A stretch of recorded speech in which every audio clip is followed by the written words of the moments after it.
First children are smarter, but why? Posted on The Atlantic by Derek Thompson.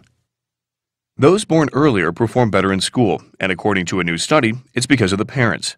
Moms and dads simply go easy on their later born kids, according to data analyzed by economists V. Joseph Hotz and Juan Pantano. And as a result, firstborn children tend to receive both the best parenting and the best grades. The first thing to say about a study like this is that lots of readers will reflexively disagree with the assumption. With kids, as with anything, shouldn't practice make perfect? Don't parents get richer into their 30s and 40s, providing for better child-rearing resources?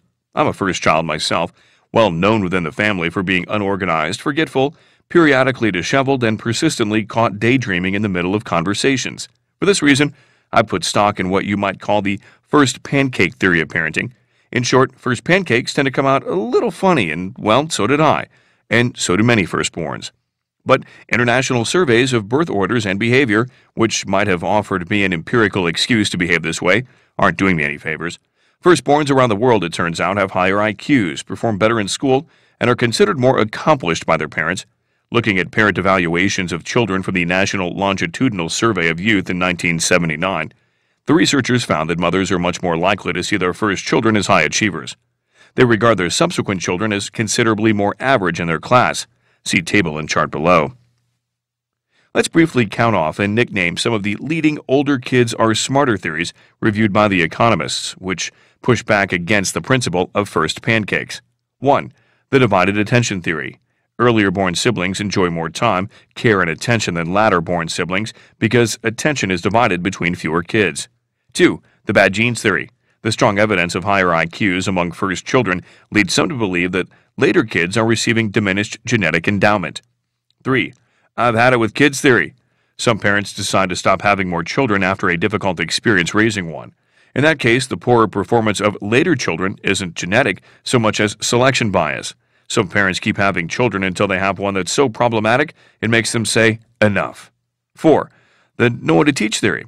This is the idea that older siblings benefit from the ability to teach their younger brothers and sisters. Building these teaching skills helps them build learning skills that makes them better in school. 5. The divorce theory. Family crises like divorce are far more likely to happen after the first child is born. First marriage, then divorce, then a first child is not a common sequence, and they can disrupt later kids' upbringing. 6. The lazy parent theory. The general idea here is that first-time parents, scared of messing up their new human, commit to memory the first chapter of Battle Hymn of the Tiger Mother, but by the second or third child, they've majorly chilled out. Hotz and Pantano settle close to Theory 6.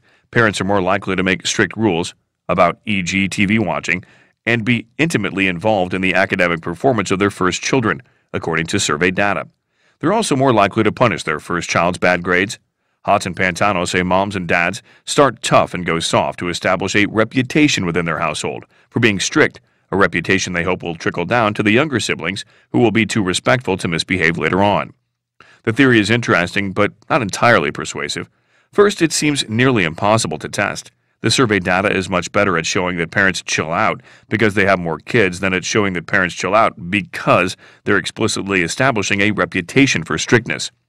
Nothing in the paper seems to argue against the simpler idea that parents seem to go soft on later kids because raising 4 children with the same level of attention you'd afford a single child is utterly exhausting.